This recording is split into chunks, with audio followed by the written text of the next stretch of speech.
Бәріңізге сәлем. Бүгін біз осында етсіз жасалатын котлеттер дайындаймыз. Ол үшін картоп пен гречканы суға қайнатып аламыз. Екеуінің мөлшері, яғни граммы бірдей болуы керек. Егер бұдан көп жасаймын десеңіздер де, гречканың мөлшерін көбейтесіздер. Қайнатылған гречкамызды аламыз.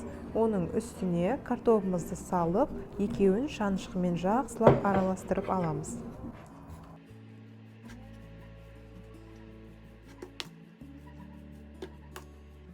Содан соң дәміне қарай тұз, қара бұрыш және де өздеріңіз қалаған дәмдеуіштерді қоса берсеңіздер болады.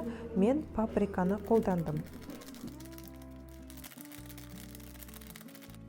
Жақсылап араластырып алған соң, бір дана жұмыртқамызды қосып, оны да тағы да жақсылап араластырып аламыз.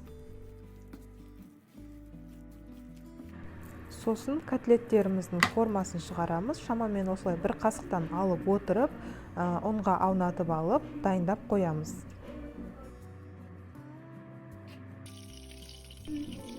Қызып тұрған майда котлеттерімізді екі бетінен қып-қызыл болғанша қуырып аламыз.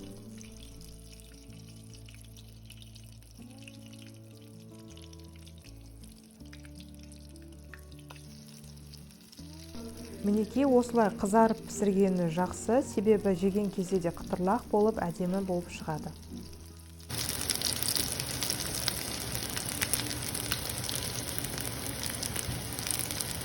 Осымен біздің котлеттеріміз дайын болды. Қолжетімді ингредиенттерден жасалады, оп-оңай дайындалады.